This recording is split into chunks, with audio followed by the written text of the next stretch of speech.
kerajinan tenun gedok dan batik tulis itu hanya sebagai kerajinan turun-temurun. Soalnya dari mbak-mbak saya dulu juga sudah ada. Tenun gedok di Tuban ini kondisinya emang tidak ada regenerasi atau penerusnya.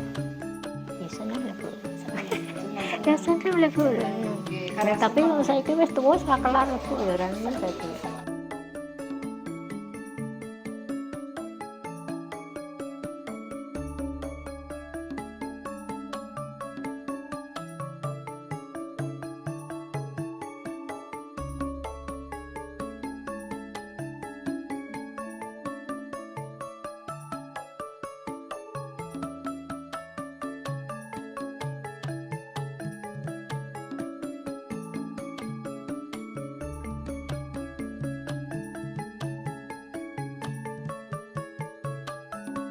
Kerajinan tenun gedok yang sama batik tulis untuk kalau untuk Kecamatan Kerek itu selain Margorejo ada. Jadi dari Karanglo, kemudian Desa Temayang, Desa Margorejo, Kedungrejo dan Desa Gaji. Tenun gedok itu dimulai dari proses pemintalan benang atau kalau bahasanya orang Margorejo itu nganteh. Kemudian bahan untuk benang itu dari kapas, dan kapas itu ditanam oleh petani sendiri.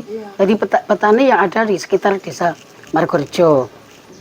Jadi baik dari bahan untuk pembuatan benang, untuk pewarnaan itu ditanam oleh petani di sini. Itu kebetulan di sini juga ada kapas yang namanya kapas lowo. Jadi selain ada kapas putih juga kapas lowo. Tapi untuk akhir-akhir ini juga agak langka sekali. Jadi tenun gedok di Tuban ini pada dasarnya dulu digunakan oleh warga sekitar untuk pakaian sehari-hari, misalnya ke ladang, terus ke pernikahan, terus pakaian sehari-hari. Akan tetapi seiring berkembangnya waktu, maka tenun gedok ini dijadikan sebagai barang perdagangan seperti itu. Nah, untuk kualitas pun sekarang tenun gedok juga mulai menurun.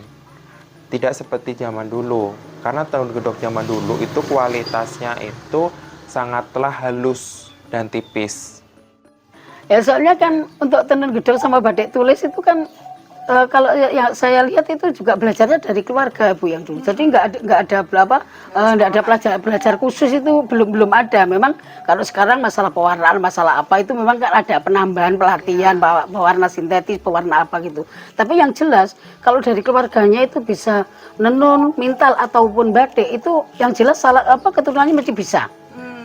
Soalnya kan setiap hari kan dia melihat, akhirnya kan mempunyai keinginan, aku kepingin iso, aku tak belajar kan begitu.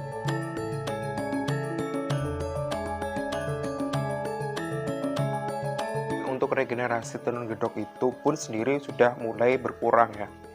Karena pemuda-pemuda sekarang itu lebih tertarik oleh kerjaan cepat maupun terbius dengan sosial media. Bagi anak-anak muda itu lebih tertarik untuk membatik daripada menenun. Ambek saiki yo gak ana wong nenun piring lho Bu, nek biyen lak kae wong nenun ta. Saiki ra ana wong nenun. Nenun iki saiki karek kolo-kolo wae lho Bu. Sak bandar aku mung kuwe. Nah, saiki aku wis ra nenun ya wis ra ana wong nenun. Paling sing cilik-cilik nom-nom padha batik kabeh. Ya ra iso nenun saiki. Wong ngono kuwi kudu kesaon. Kesawan memangnya ora iso kesawan. Tenun gedok ini alatnya pun terkesan sangat tradisional. Makanya ditinggalkan oleh masyarakat. Bahkan penerusnya pun tidak ada. Kecuali tenun gedok ini menjadi suatu pemacu sebuah bisnis yang bisa memenuhi kebutuhan sehari-hari. Anak-anak muda itu memang sekarang senengnya itu agak seneng yang batik gitu. Soalnya kalau dikerjakan proses pembuatan itu mulai dari pemintalan sampai ke penenun itu memang sangat rumit sekali. Kalau pemintalan itu ada kapas itu harus pakai dibuang bijinya, istilahnya bibis, kemudian membuat gulungan, buat apa terus pokoknya prosesnya lama sekali kalau yang mintal. Dan kemudian sudah jadi benang, kalau mau ditenun itu harus benangnya direbus, kemudian pakai dikanji. Istilahnya itu kalau di sini nggak ngaji, nyekuli gitu. Jadi bahasa aslinya itu nyekuli. Kemudian setelah itu nanti benang itu dikeringkan, kemudian dilepas atau istilahnya ngulur pakai alat yang namanya ingan gitu. Nah, kalau sudah nanti ngulurnya itu selesai, ada alat yang namanya manen. Itu pertama untuk menentukan panjang pendeknya kain yang mau ditenun, kemudian kedua itu untuk menentukan benang lusi itu yang mau dipakai itu berapa gitu. Jadi itu sulitnya, mungkin kalau anak-anak muda sekarang itu senangnya pilih membatik. Kalau membatik kan ada bahan lawon, peralatan wajan, canting, gawangan sudah bisa dipakai. Kalau nggak bisa langsung batik ya mungkin pakai pensil dulu lah kalau belajar kan begitu. Tapi kalau tenun itu memang sangat-sangat rumit sekali. Makanya itu juga saya juga kadang itu terus gimana cara mengatasi, cara anak-anak muda itu bisa, maksudnya bisa bangkit untuk nenunnya gitu. Apalagi untuk tenun yang kembang ya, sejenis kembang lowo, kembang pepe, kembang polo, batu rantai dan lainnya itu sangat sulit sekali itu malah. Kalau yang polos itu masih mending, masih enak, itu masih mudah. Godhok ki sedina. Godhoke sedina. Nek nyekuli mbek nyekati sedina. Nek ngulur sedina. Engko nek mani ya sedina lagi tik surupno mbek gawe wae lho. Nanune iki ya paling ya 5 dina, 6 dina. Nek gethek nggih. Upaya-upaya saya yang dari awal sampai sekarang itu yaitu memacu keterampilan inovasi dan memacu keterampilan untuk membuat tenun dengan kualitas yang baik. Itu pertama, kualitas yang baik. Kedua ini supaya tenun bisa diminati oleh kalangan muda, maka saya lakukan untuk mendorong pemuda-pemudi supaya mau bergerak bersama untuk membangkitkan tenun gedok.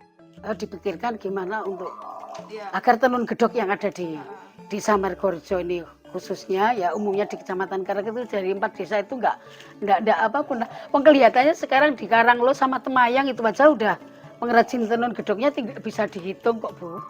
Sudah nggak banyak, soalnya yang tua-tua sudah nggak bikin. Kemudian yang muda itu mungkin pekerjaan sulitnya begini kok, males aku, enak yang batik kan gitu. Walaupun sulit, saya tetap ingin berupaya untuk melestarikan tenun gedok ini dengan membuat alat-alat tenun kecil seperti dengan belajar sendiri dengan menggunakan alat tebelum dan membuat alat yang semini mungkin. Nah, tujuan saya itu adalah membuat sampel-sampel tenun yang sudah tidak dibuat lagi atau sudah ditinggalkan oleh masyarakat sendiri, baik motif kuno atau motif tradisional. Nah, kedepannya supaya saya itu bisa mempunyai sampel kain dan saya bisa mengajarkan ke penenun-penenun yang terampil dan menggunakan tenun sebagai kebutuhan sehari-hari selain untuk bertani. Tenun gedok sama batik tulis itu untuk generasi yang akan datang, berapa tahun yang akan datang itu jangan sampai hilang gitu Kak. Kan Eman sangat sayang sekali gitu loh. Soalnya kan dari mbah dulu, dari buyut saya dulu mungkin sudah ada gitu. Jadi ini salah satu PR bukan hanya saya ya, kita semua untuk terus melestarikan atau mengembangkan tenun gedok supaya tidak punah.